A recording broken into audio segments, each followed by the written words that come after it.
kita sedang pura-pura baik-baik saja, berharap lupa bahwa kita sedang pura-pura, bahwa kita tidak baik-baik saja.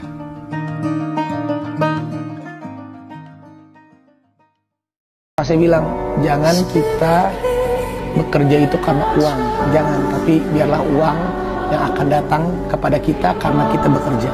Karena kalau kita bekerja karena uang, takutnya yang namanya manusia ada ambisi. Ambisi boleh, tetapi jangan berbentuk ambisi yang terlalu, tapi jadikan itu menjadi motivasi kita. Yang gue bilang gini, bisnis itu pasti rugi. Betul, pasti rugi dulu. Resikonya kaya. Resikonya jadi kaya. lo harus tahu. Jadi kalau lo bilang bisnis pasti untung, jangan bisnis deh.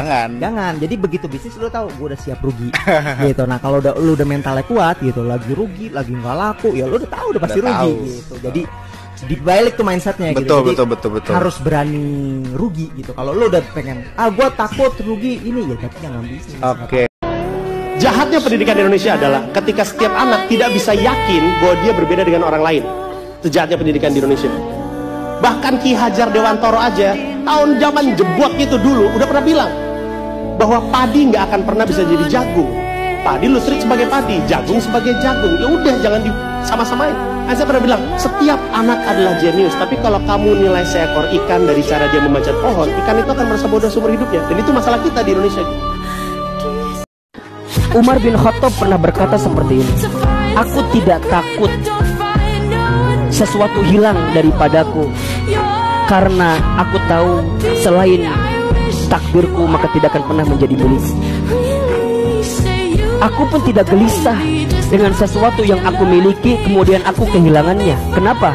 Karena aku tahu sesuatu yang bukan jadi milikku bagaimanapun tidak akan pernah menjadi milikku. Begitu sebaliknya. Sebenarnya lo bakal terus mager kalau lo punya backup plan terus sih.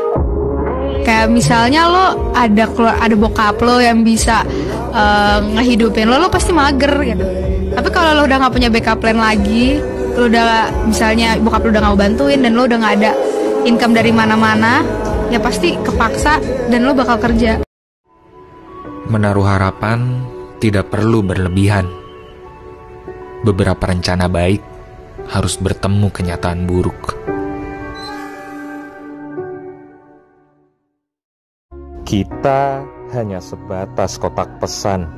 Dalam ketik saling sentuh, diingat saat butuh, dibalas kala jatuh, hingga perasaan kembali utuh atau kemudian runtuh. Walau antara kita